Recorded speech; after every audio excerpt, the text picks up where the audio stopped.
2025 champions trophy ভারতের দখলে এলো। আগাম বলে দিচ্ছি আমি, কারণ আমার মনে হচ্ছে ভারত অনেক শক্তিশালী দল।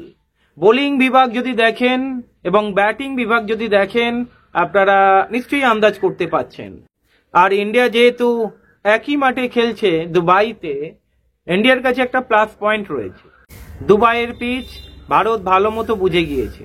পিচ ধীরে ধীরে স্লো হয়ে যাচ্ছে। আগামীকাল মানে সেমিফাইনাল ইন্ডিয়া বনাম অস্ট্রেলিয়া। ইন্ডিয়া প্রথমে ব্যাট করুক বা সেকেন্ড হাফে ব্যাট করুক, ইন্ডিয়া কিন্তু ভালো মতোই জানে পিচ কি করে ব্যবহার করতে হবে। তাই আমার মনে হচ্ছে এবারের ফাইনাল ইন্ডিয়া বনাম সাউথ আফ্রিকা হতে চলেছে। এবং আপনারা দেখেছেন T20 ওয়ার্ল্ড কাপেও সাউথ আফ্রিকাকে হারিয়েছে। এবারেও মনে হচ্ছে সাউথ আফ্রিকাকে হারিয়ে ইন্ডিয়া ফাইনাল নিতে চলেছে। কে সেঞ্চুরি করবে আগামীকাল? বিরাট কোহলি, শুভমান গিল, রোহিত শর্মা। রোহিত শর্মা কিন্তু পরপর দুটো ম্যাচে রান পায়নি, তিনটে ম্যাচে সেরকম রান পায়নি। সেমিফাইনালে কি জ্বলে উঠবে? শুভমান গিল দুটো ম্যাচে রান পায়নি, অস্ট্রেলিয়ার বিরুদ্ধে কি সেঞ্চুরি করবে? 5টা উইকেট কে নেবে?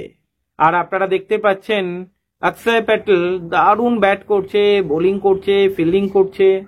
এখনো পর্যন্ত কিন্তু সেইভাবে রবীন্দ্র জাদেজা জ্বলে ওঠেনি। আপনারা যদি দেখেন পেস বিভাগে মোহাম্মদ শামি পরপর দুটো ম্যাচে উইকেট পায়নি। অস্ট্রেলিয়ার বিরুদ্ধে খেলাটাই অন্যরকম হবে।